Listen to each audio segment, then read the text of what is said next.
At 7:56 on the morning of December the 7th, 1941, Japanese aircraft swooped down over Hawaii.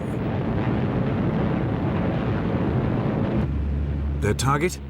The US Pacific Fleet at anchor in its base at Pearl Harbor.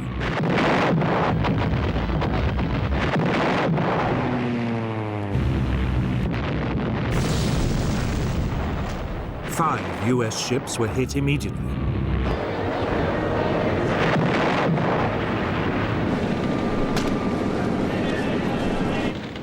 A few minutes later, more Japanese aircraft joined in.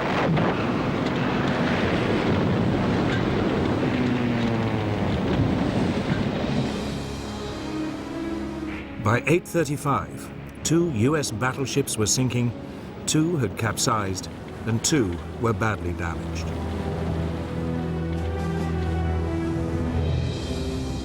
A 7th battleship, the Nevada, slipped her moorings and was heading out to sea when she too was caught and forced to beach.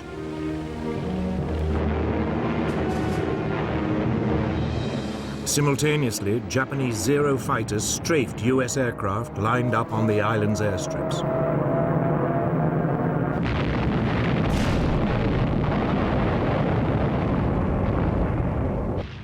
They also shot up nearby army barracks.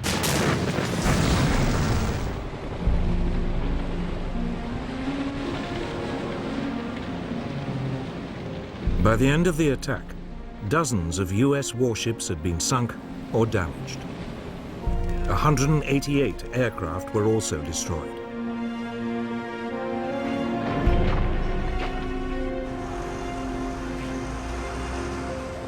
The next day, US President Franklin Roosevelt declared war on Japan.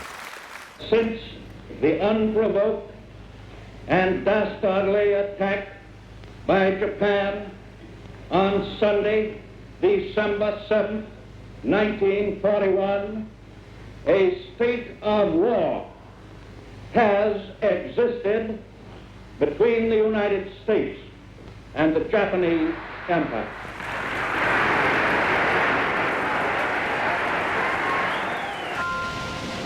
The stage was set. Could Japan knock out the United States with a swift blow before the huge might of America ground it down? It would become one of the great conflicts of World War II.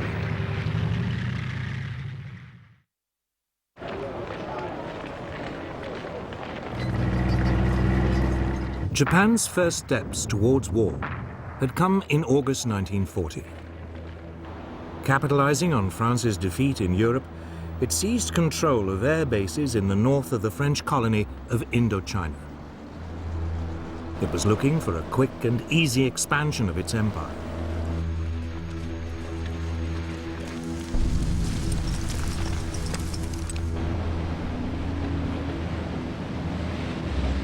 A year later, it issued an ultimatum demanding the use of all French air bases throughout Indochina. When the French hesitated, the Japanese invaded and seized control of the entire colony.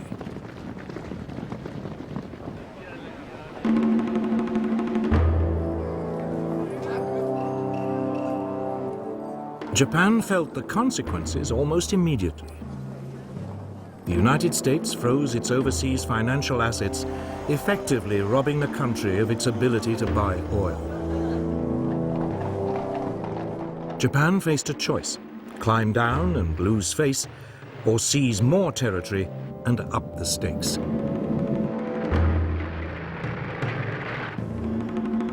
For a new Japanese government, under the aggressive General Hideki Tojo, there was no question about which course to take.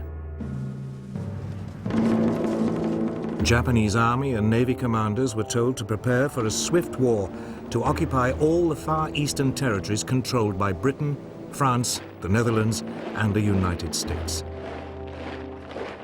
The country was expecting a swift victory.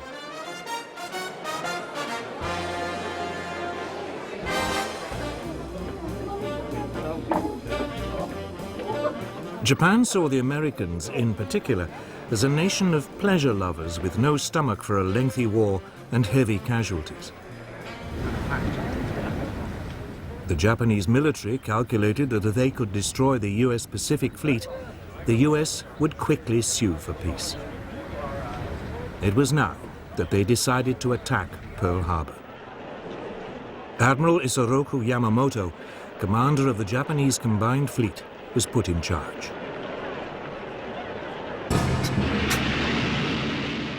He had 10 battleships, 10 aircraft carriers, and the world's most advanced naval aircraft.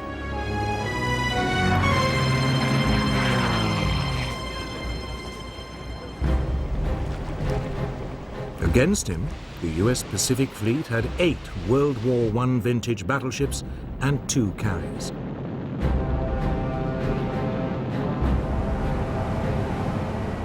Yamamoto planned the attack with great care. He would hit the US fleet in Pearl Harbor on a Sunday, since, according to intelligence reports, it usually spent the weekends in port.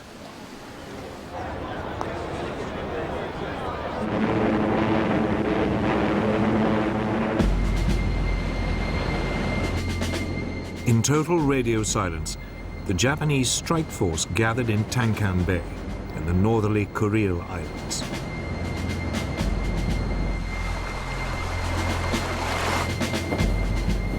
The fleet set sail on November the 26th, 1941.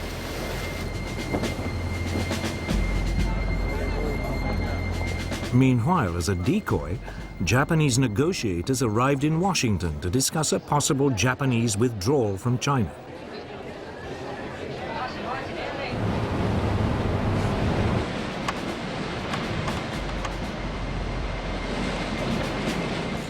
The Japanese fleet refueled after several days at sea. 3 days later, it was off Hawaii. The Americans were still blissfully unaware that anything was wrong.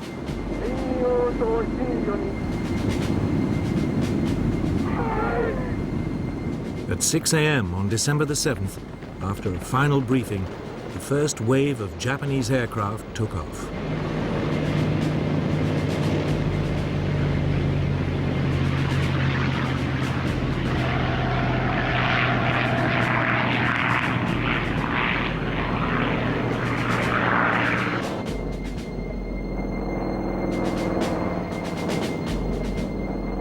As the Japanese aircraft dived into the attack, US personnel was still just stirring on a fine Sunday morning.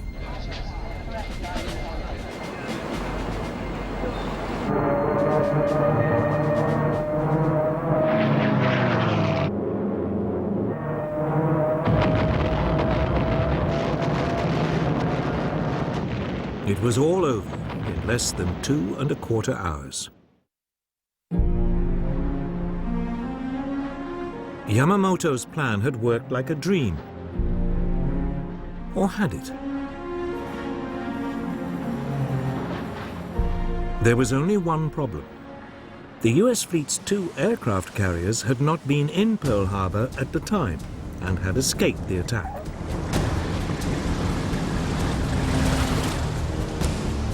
Yamamoto's main aim of crippling the US Pacific Fleet had only partially succeeded.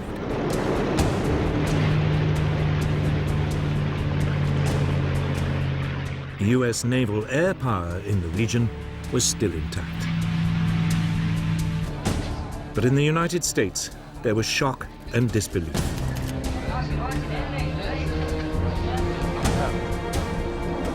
It quickly turned into a mood of fury and determination.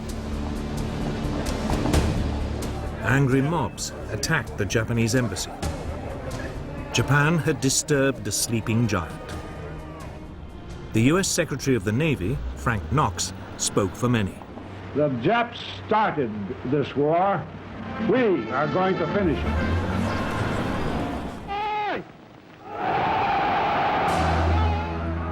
Yet before the US could mobilize its full strength, the Japanese were to inflict more humiliating defeats on the Western Allies.